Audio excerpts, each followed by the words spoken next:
me say this before we get cranked up. Aren't you a little overdressed for the occasion, Brain? What do you mean? I have. Where's your leather jacket? Where's your denims? Where's your tattoo? I don't have a tattoo. How about your do-rag? Don't you have one? No, I don't do. I don't draw on myself. Are you going to show that to your wife when you get home? Are you going to show her the other one? You can't show anybody? Exactly.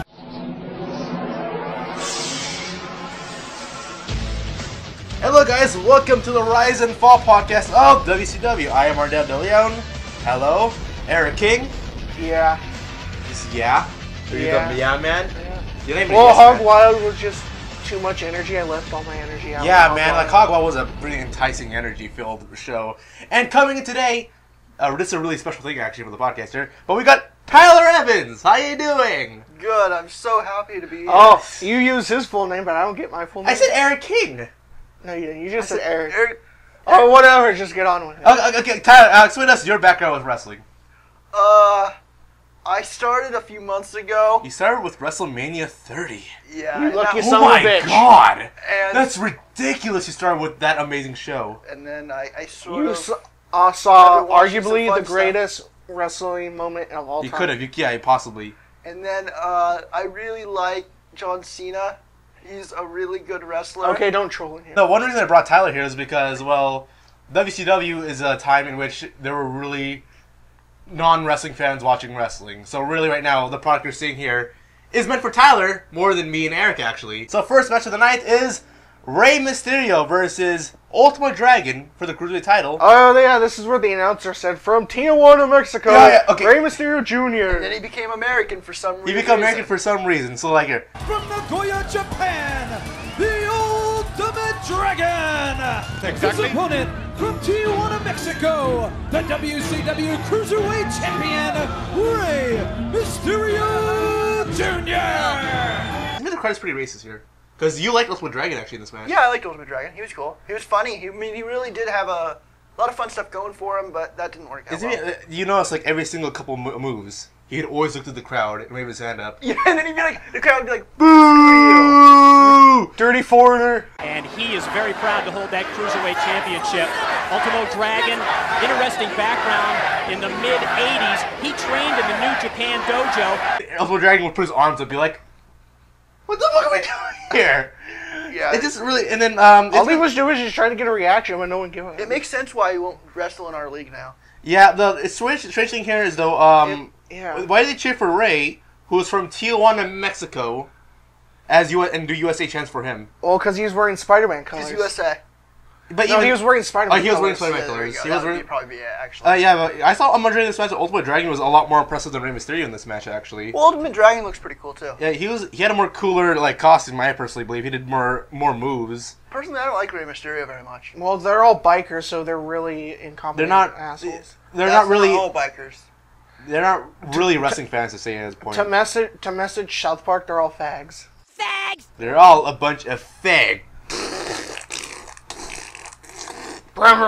No, actually, there was the ending of this match. Actually, that Tyler, you actually disliked about the ending of this match, and it was like What? him doing a backflip per Karana, Ultimate Dragon off the top rope, and then he just lands on his feet, then does it again.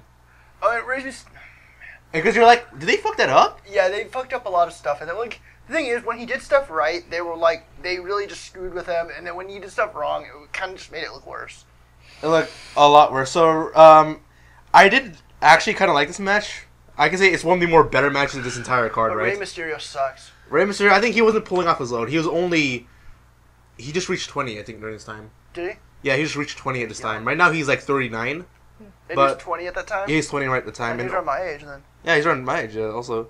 Now, today on commentary, today on commentary, he was going up, oh, Mexico wrestling, Japanese wrestling, it's so amazing there. Like, it's so much better than us in American wrestling, just going off and off and off and on. Just last week in Japan, he made it all the way to the finals of the J-Crown. That's a tournament with 8 different junior heavyweight champions from around the world, and he defeated, listen to this, Jushin Thunder Liger, incredibly, in 2.5 minutes.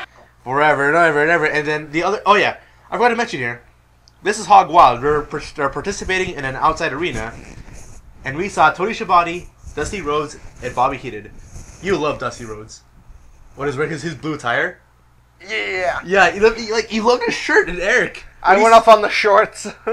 Yeah, that was weird. You love those. So I don't get that. Well, because okay, the other two had like the dark colors and pants, and then you see Dusty Rhodes like the super short, bright blue shorts. Yeah, he's a fat guy wearing a blue shirt. Yeah, and all his just entirely bright compared to the other two, and like their dark. He just clothes. seemed happy. He just really seemed happy compared to the others. He standing out more than the Yeah, other two. he was actually smiling Yeah.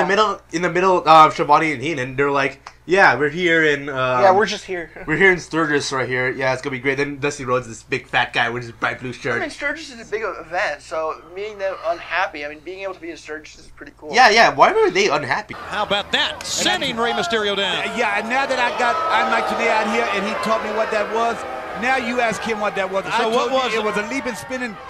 Spin wheel kick. Spin That's wheel right. kick. And that's what I said, and you didn't believe me. Spinning wheel kick. Exactly. That's Ray does an immensely crazy outside dive out on the desert from the top rope, which I look really cool, and thus gives me the quote of the night so far. American fans. Now you see this guy here. American fans, so stupid. Da-da-da-da-da. So yeah, Ray wins with the top rope Frankensteiner and Tyler shrugging off, saying this is stupid. I was pretty angry after that match. You don't like the last move. You don't like the last move Rey Mysterio Well, I did. didn't like Rey Mysterio very much that whole match. It was really stupid when the Ultimate Dragon would do something and then he'd get The booed crowd for it. would be like, I mean, there wasn't even one person, it seemed like, who would cheer for him. yeah, you're right. I doubt there's a single fan who cheered for him. From Japan, Ultimate Dragon, yay, boo! It was kind of unfortunate since he did a lot of the better moves. Yeah, he but, did a lot I more mean, better shit moves. happens. Scott Norton versus Ice Travis. Oh man, remember Ice Wasn't that Travis? Ice Train? Yeah, it was Ice Train. Remember we kept calling him Travis Yeah, because 'cause we we were couldn't reading his belly button. Yeah, he Name didn't tag. see anything, so it was just Travis. I mean, it was an okay fight. I mean, Ice Train did better. if I remember. Scott Norton no selling everything. It was Scott Norton no selling every single hit. Yeah, it was just like... And then Ice Train doing the only good selling. Ice Travis would like punch Scott Norton and he'd just stand up in 1 second. Personally, Ice Train was the only one selling stuff, and he was actually doing it pretty good. personally for me, like that fight was not as good as the one before, especially since Yeah, it was just like Yeah, it was two, a real step back. Yeah. it was two big bulky guys doing punches, while the last match was having guys do backflips and amazing stuff. Actually, yeah, it was kind of boring. Scott Norton versus yeah, it was kind of a boring match because they were doing the exact same moves over and over again, like punching. I mean, punching. no one, Yeah. Punching, and then you punch outside, you punch back in the ring, you punch that. And then Scott Norton, who refuses to freaking sell for anything at all, wins the match with an arm lock yes. on the injured Ice Travis, who has an arm injury.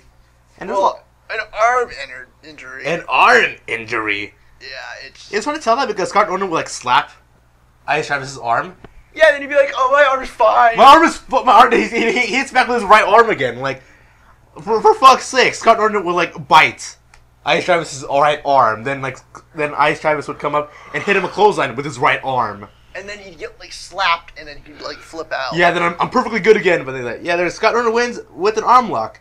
But our next match here, all three of us are gonna have our asses laugh off here. It's Bull Nakano, aka female Paul Phoenix, with the hair. Oh, you had a Japanese match where it was all pointy. and- Yeah, the hair was all crazy, man. Against, like, the American who was technically good, even though she was kind of stupid. Yeah, she was wearing. You know, Eric, you flipped out. You're like, oh, she's wearing the red, white, and blue. Of course, she's a good guy. Yeah, Medusa. Yeah, Medusa. But it was just, like, the whole match was really stupid. It felt that the American just got the shit beat out of her. Yeah, it was. And I think the ending, I mean, they even Yeah, botched Medusa the just ending. like got the shit beat out of her, and at the end, all she does. Yeah, and also I love the beginning of this match. The second this match started, it was Bull Nakano, King Nunchucks. Yeah, and like I mean- hitting Medusa, like it's freaking awesome. Yeah, but the thing is, the fact that they botched the ending of this match, The ending. and then decided to give her the win because she beats the shit out of the Yeah. manager, not the actual person's bike. He Yeah. just beats the shit out of the The bike. whiny good guy American is such a sore loser.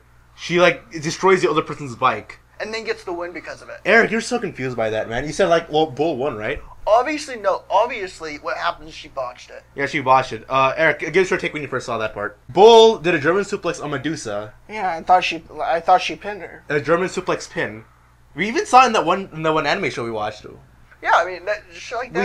We saw them do a German suplex, and then she gets the pin. Yeah, and this is just like they really just destroyed it. I mean, they really didn't make it very good. Bull apparently she pinned herself. Yes. She pinned herself somehow. I do have to say this though. Nakano, she carries nunchucks. She beats the crap Medusa. She does a scorpion crosslog, which I absolutely loved. And Nakano, it was even worse. She hitting really, really stiff and hard. I don't know. It It was She just hit a pretty. weird- She hit pretty hard compared to her. It was an unfortunate match. They botched it because if they made it an actual legit match, Yeah. the Japanese girl win. Yeah. They could have actually made the match a lot better, even if they made the American to a sore loser and beat the bike. Yeah, it felt really bad. We then cut to the Steiner brothers playing with their computers. Members of CompuServe, you can log on your computer, log on to CompuServe, and type Go Convention to chat with the Steiners. What are they doing? They're not air traffic controllers. Where'd you get that game? They're having a good time right now. Of course they are. Their heads on backwards. So, CompuServe, the official online service of World Championship Wrestling. You know what he's playing? He's playing one of them games. Oh Yeah, they're playing the computers and they're like mashing it right now, like thinking like, what do we Not knowing do? what it was. I mean, looking back right now, I mean, it's kind of stupid because I mean we use computers so much. I mean, we're recording it now. But on a isn't computer. but you think so? People in the mid '90s, late '90s actually, would be like to press a computer, you got to go keep hitting it. No, probably not. But I mean, they were probably like they were still confused. I mean, we have mini computers in our hand all the I'm holding a time. computer right now, basically. Next match here, okay, Tyler, you better not go this far, man. Is this the match with the two? It's Dean Malenko versus Chris Benoit. What was the one who? Oh yeah, the one who killed. You his, made jokes killed about his that. wife Yeah. and his children, which was messed up. But I mean, it was. This is 10 years before that ever happened. Yeah, and it was just like I just thought, I was just making jokes about he was like, kind of killed a few people, and it was not probably a good thing. But I mean, it wasn't a very good fight. This wasn't a good match. It wasn't a good fight at all. In fact, it was pretty pathetic. So I mean, there was really. Eric, if you were to watch that match and not be hindered by our opinions of it, of saying that it was a it was like it was watching the anime again. You're just doing moves. It was horrible. It was a horrible. You were match. doing moves. It was a trash match. There was nothing selling. They're not telling a story. Yeah, they didn't even tell a story at all. It was just trash. It was like you really like Bray Wyatt actually. Remember WrestleMania with Bray Wyatt?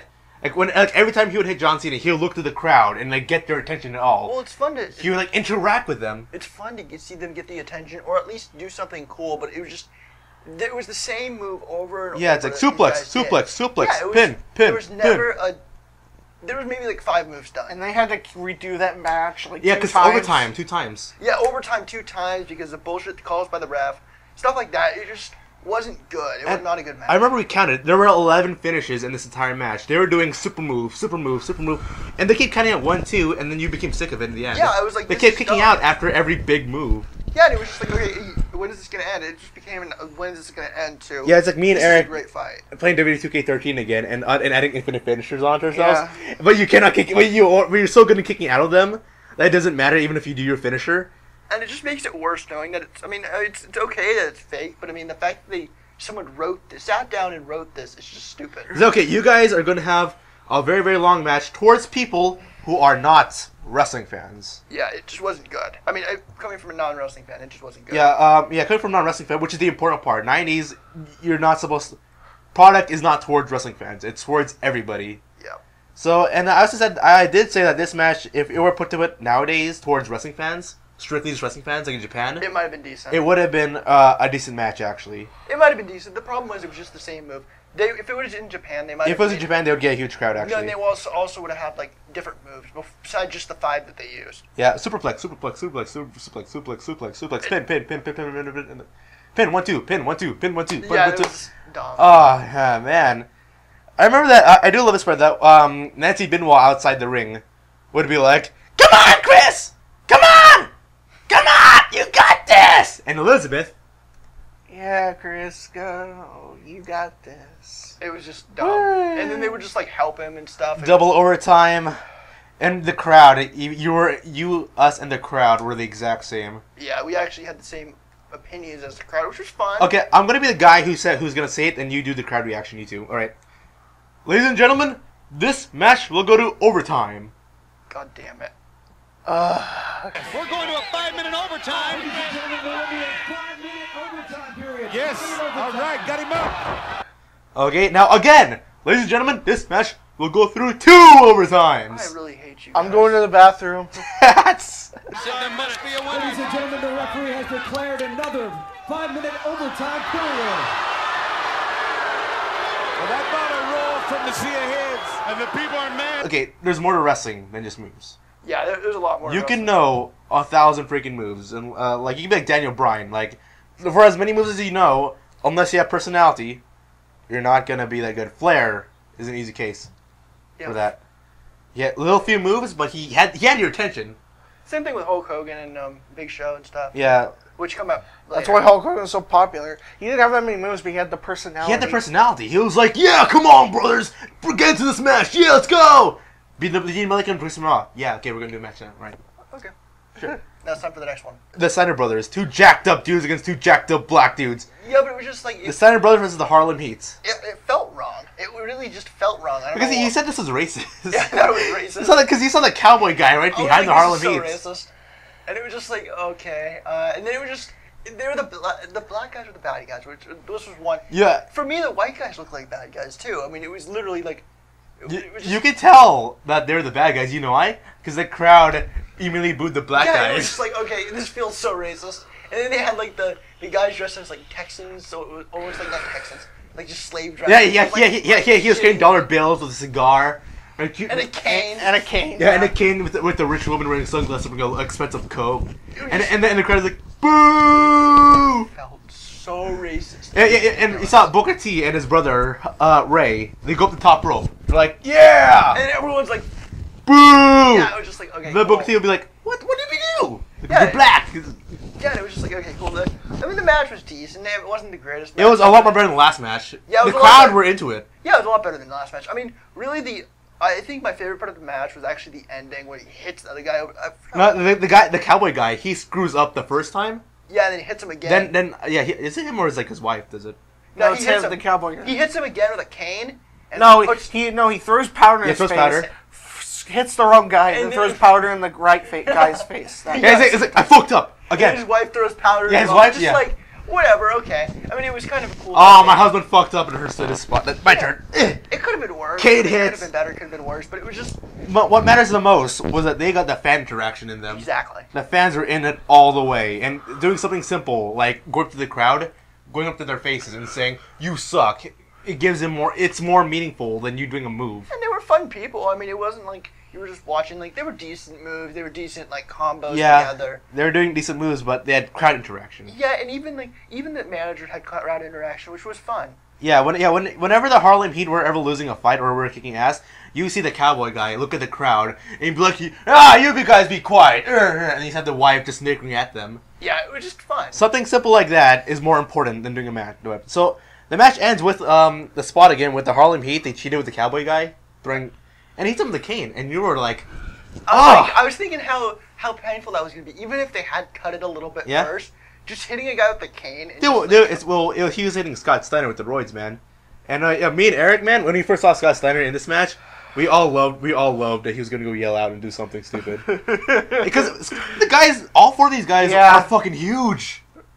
They're gigantic. They're big guys. I mean, that was the whole point. Except for Rick, he wasn't really that big. Yeah, for Rick, but he's pudgy, but he was still. Actually, it's fact. Backstage news, he actually is a legit tough guy backstage. Actually beat down people, so. I mean, it's fine if they're tough guys as long as they don't abuse people too much. Yeah, that was Steiners for a long time. Both Steiner brothers did that for a long time, actually. Especially when Scott became older and crazier and doing my favorite promo of all time. Cocaine promo? No, Steiner math. Steiner math. You know, they say all men are created equal, but you look at me and you look at Small Joe, and you can see that statement is not true. See, normally if you go one-on-one with another wrestler, you got a 50-50 chance of winning. But I'm a genetic freak, and I'm not normal. So you got a 25% at best at beating me. And then you add Kurt Angle to the mix, your chances of winning drastically go down. See, the 3-way at Sacrifice, you got a 33 1/3 chance of winning. But I got a 66 2/3 chance of winning because Kurt Angle knows he can't beat me, and he's not even going to try. So, Samoa Joe, you take your 33 1/3 chance, minus my 25% chance, and you got an 8 1/3 chance of winning at Sacrifice. But then you take my 75% chance of winning, if we used to go one-on-one, and then add 66 2/3%, I got 141 2/3 chance of winning at Sacrifice. See, Joe, the numbers don't lie, and they spell disaster for you at Sacrifice. Let me tell you something, Tyler. You think you can beat me in a game of Team Fortress 2 1-on-1? Yeah. Well, you know what? If it was me versus you, you would have a 50% chance of you beating me. But you know you can't beat me, so I'm taking away your 25% chance, putting it to my 50% chance, you multiply it by 2, because you know that I'm flat better than you in every single way, plus the fact that you are white and blonde proves all the facts that you cannot beat me in a game, which means I have a 185% chance of beating you. The numbers don't lie. Wasn't that 140? Huh? The numbers don't lie. Actually, that'd be 150 thinking about it. I could be wrong. Next match here, it's Ric Flair with Woman and Miss Elizabeth versus Eddie Guerrero. The man with the amazing mullet. This was a good match. I really liked Ric Flair. I really enjoyed him begging and his just wooing every time. Every single couple seconds is him going, "No way, man! No way! Please, I'm begging you, man!" Or going, "Woo! Woo!" They keep slapping each other, right? Yeah, it was a lot of slapping. Slapping, and then Ric Flair would be like, "Ugh! Woo!" Yeah, Ric Flair He'd fall care. over. I mean, it was a fun match because Ric Flair is a good wrestler. I say, Eddie Guerrero. What's your opinion on Eddie Guerrero for this one match you saw of him? Actually, I don't know. he had a fun moves though. I mean, he was okay. I mean, the thing is, knowing that he's gonna steal Ric Flair's moves later, kind of like the begging stuff. I mean, it kind of made me, I don't know, like yes and no on him. I mean, Ric Flair's really just stole the show on that one. I just really liked that he's always begging. Like I said, Ric Flair easily had the greatest personality in this entire show for Star. He was so out there, like, come on! That's it. Hey, I love this. In the beginning of the match, before the match even starts, he sees this random woman and is like, I think his family is all watching. Everybody in the girl family. I just thought it was funny. His hair was like, you guys' hair. Yeah, what's up with your problem with the hair, man? I thought his hair was white. I thought he was like old then. I'm like, how is he alive now? Yeah, Eric, what's up with you Bill about his hair, right? Yeah, well, just it was during the promo only though, because the lighting when he was doing the promo made it look white. Yeah, it looked like he was like. But then when he came out to wrestle, it looked blonde. So. But he was still a little white. Yeah, he has like snow hair. Yeah, I mean, I guess I literally thought he was older then, but I guess how old is he? 40. At his time, he was like 48. So I mean, he was almost 50, but I thought he was a lot older.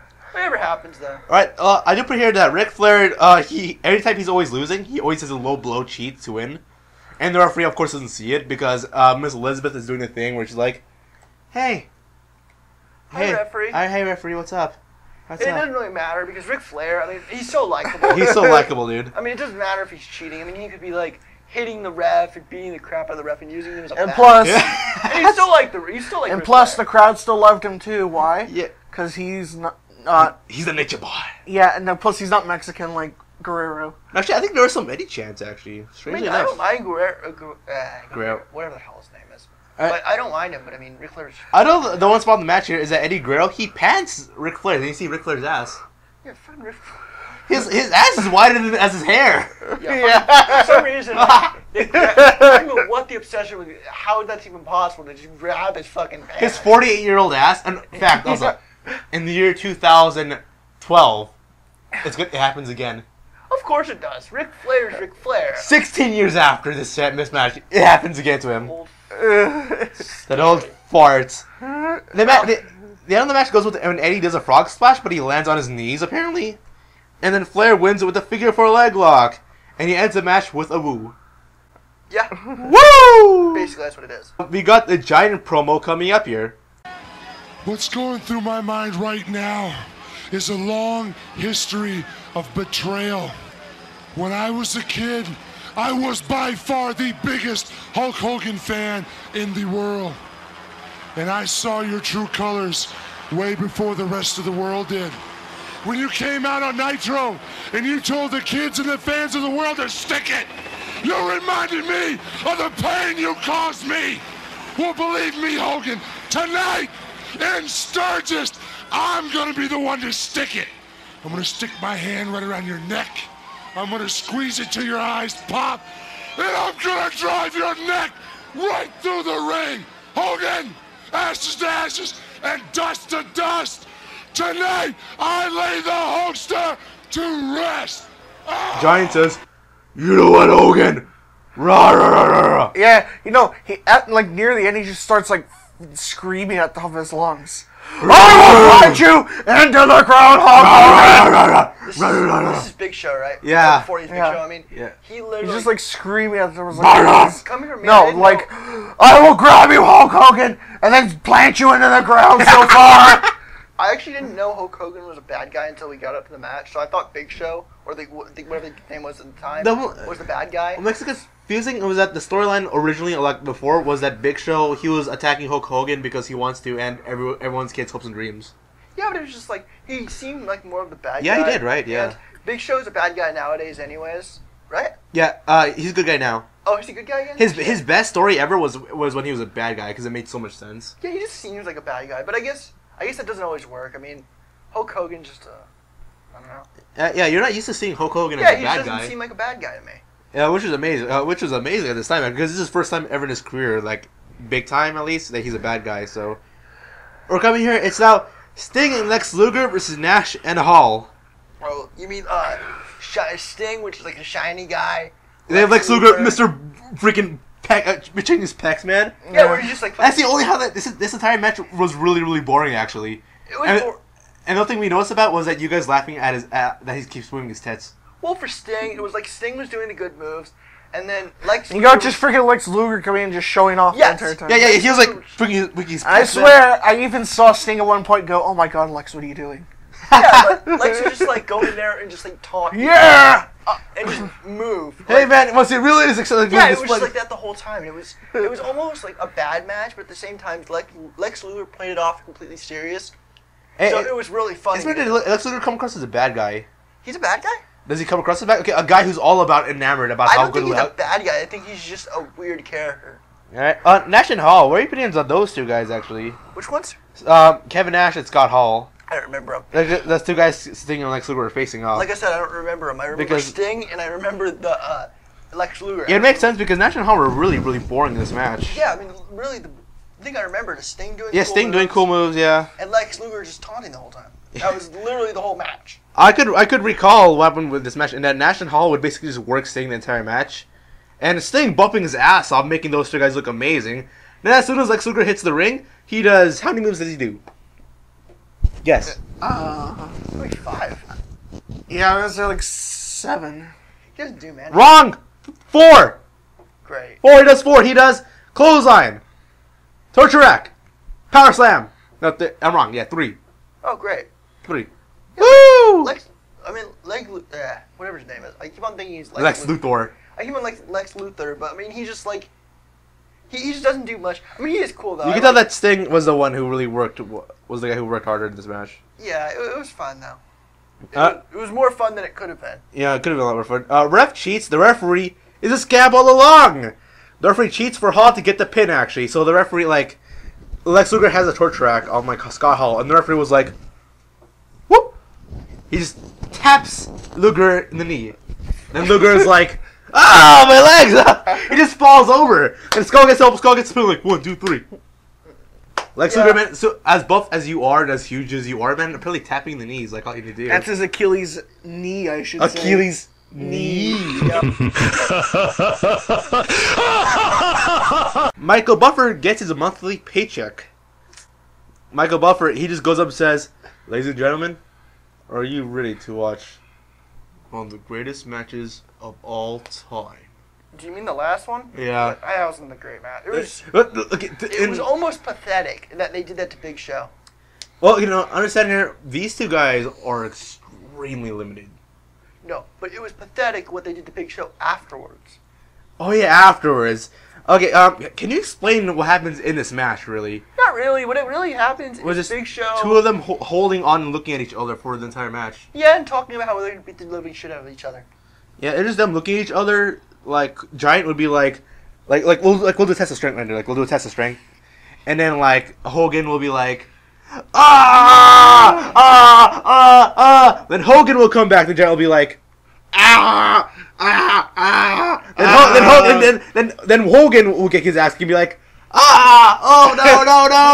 And then Giant would be like, no, damn you, Hogan. It finally just ends with, I don't even know. It ends, Oh yeah, doesn't it end with like interference from Nash? Yeah, the match doesn't even really end. It just ends with like everybody else just coming in and then the Giants. Hogan knocks Giant out with the title belt. And then Giant just sleeps. And then Giant sleeps forever. Forever.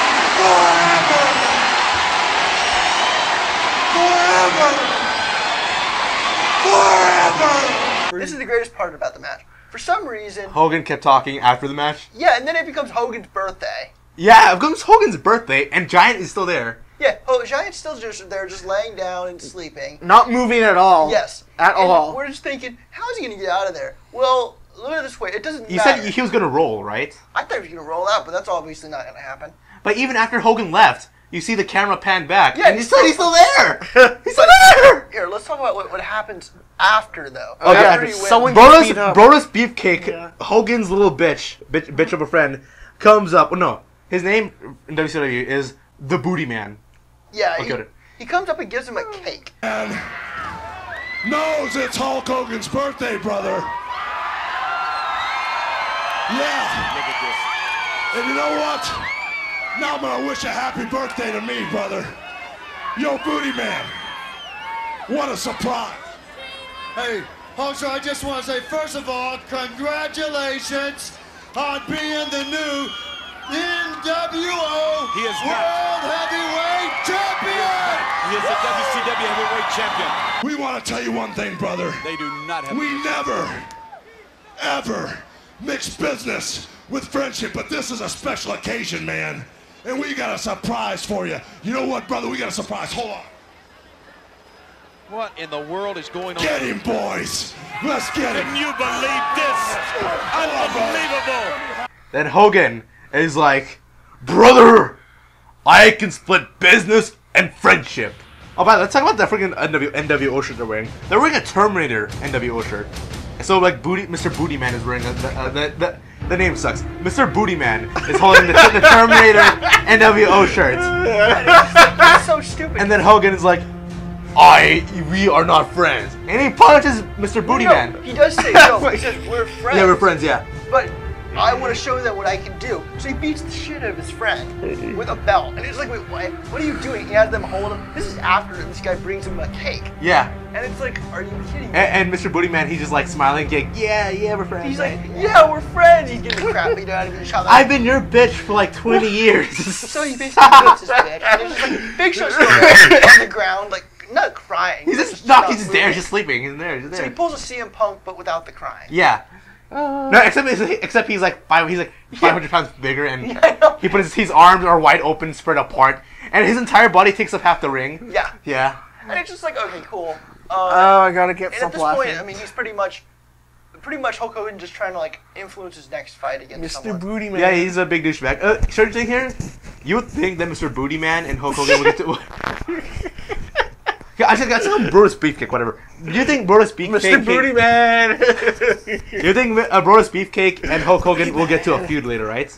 Like they're setting up towards a match, right? Well, some sort of match. I don't think it was against Brutus, but I think what Booty happened, Man! But what I think happened was just, he was trying to prove something that he would hurt anyone. Yeah, he's proving that no matter how close you are. It was stupid the way he did it. You can't kick my booty. Birthday first. And it was just like, I hate you. Yeah, no, this must have been Brodus Beefcake's idea, because nobody invited the Booty Man. Hogan's like, yeah, I won. His two partners are like, yeah, he won. And the Beefcake's like, hey guys, what's up? I got my cake. Booty Man. And this is the first time I've seen Hulk Hogan in a match. So seeing him do this kind of stuff was kind of sad. Yeah. You're saying a very, very different side of Hulk Hogan. I mean, it was kind of cool seeing him a bad guy, but the way he did it was just stupid. And whoever wrote it should have been fired. Actually, no, because as of right now, they are winning the Monday Night Wars, and WWE is Vince McMahon is thinking, and he's this close of basically selling the WWE. No, but I'm saying whoever wrote that story right there should have fired. I'm pretty sure Brodus Beefcake is all. He almost said Booty Man. I'm pretty sure Booty Man is all up for it. I would assume what's going to happen is, I really assume this is this thing where it starts to move back to them like losing the company. Because I mean, some of the stories they wrote in this one were just not very good. I mean, it was cool that it was at Sturgis. Oh, remember, it didn't have to pan to the wrestling fan. It just that was one of the things. I mean, it was cool that it was at Sturgis, and it was cool had that to pan to free, but anybody. they had some stupid stories in it. Let's go with match of the night so far. What do you go for? First match. First match, Rey Mysterio's Ultimate Dragon because Ultimate Dragon was anything besides the ending for that one was the best. Because Ultimate Dragon made the best moves out of every single person. All right, because I would say Ultimate Dragon, he slightly beats Ric Flair out in being MVP of the night. Actually, to me. Ric Flair was cool, but Ultimate Dragon did so many cool moves, and he got so much hate for it. It was one of those things where like Ric Flair got a lot of love, which almost made it a little bit less because I mean, Ultimate Dragon had like the confidence to continuously do cool moves. Yeah. Even though he knew he was gonna get hate for it. Yeah. And it was just kind of unfortunate because, I mean, just his wrestle buddy. Yeah. Just didn't work. It wasn't fun. Yeah, you can tell, like, this is one reason how you can tell Ultimate Dragon he hates working in America. Yeah, I would hate it. I mean, I would hate working in America too if that was what happened. Yeah, he hates it. Eric, what is your match of the night and MVP? I would say for match of the night, either Rey and Ultimo Drago or Flair and Guerrero. Alright, okay, and for MVP, I'd probably also go with Ultimo. Alright, my pick also is Ultimate Dragon, and my MVP would also be Ultimo, slightly beating out Flair, but who is the worst performer of the night to you? Oh, easily Scott Norton. Scott Norton? Easily. Good call. I actually think the guy, the guy who's facing Ultimate Dragon. Rey Mysterio? I don't like Rey Mysterio. You should like the Ultimate Dragon. He pulled Rey Mysterio through the entire match. I don't like Rey Mysterio. He's carrying him? At that point, he was being carried. Yeah, I kind of felt like Rey was being carried. Ultimate Dragon was the 10-year veteran at the time. That he was still he was like 10 years older than Rey Mysterio. So like. It didn't feel like every time Rey Mysterio did a move. I felt like if Rey maybe had like a few more years under his belt, they could have like had like an amazing match together. Yeah, and Rey Mysterio had some cool moves, but he'd either fuck them up and he botched them, or he'd botch a move and then they'd cheer for him anyways. It was like, really? Yeah. Really? You cheer for a guy who botched a move, you don't cheer for a guy like Ultimate Dragon who's doing beautiful moves, he's hurting. Well, not He's even trying to get a reaction out of you, and you're just like silence. He wants to get a positive reaction. You can tell he wants one. He's always doing this, like, come on. I mean, he knew he was going to lose, of course, but I mean, he wanted a good match. He wanted a fun match for everyone, but unfortunately, that didn't really work well with Sturgis. Personally, to me, I'd say worst match of the night and worst performers of the night is a tie, in that it's Chris Benoit versus Dean Malenko. Which one was the one where it went? That's the hour one. That like 30-minute match. The two double overtime one. Yeah. That's my worst match, and both of the guys tied for worst performance of the night. Hands down. Hands down. No matter how good of a technical wrestler you are, if you don't have a connection with the crowd, it doesn't matter. Well, that was the match where I was joking about his death, right? That could also be said for the Ice Travis and Scott Norton. But the Ice Travis one was decent. I mean, it was quick. But it was just two guys punch each other and they didn't have a connection.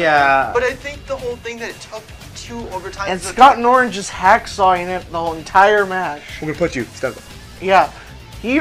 Ice Train even like power slammed him once, and he just immediately got up and started. I just didn't like the 2 overtimes. I thought that was super. Way too long. It was way too long. If they're trying to pan to a non-wrestling band, then they should have matches that go. They should have quick matches like Rey Mysterio Ultimate Dragon. Have a very quick match that can appeal towards. I think that's one of the reasons why I liked it so much, because I like the quicker matches, the matches that are. But I think they forgot about that.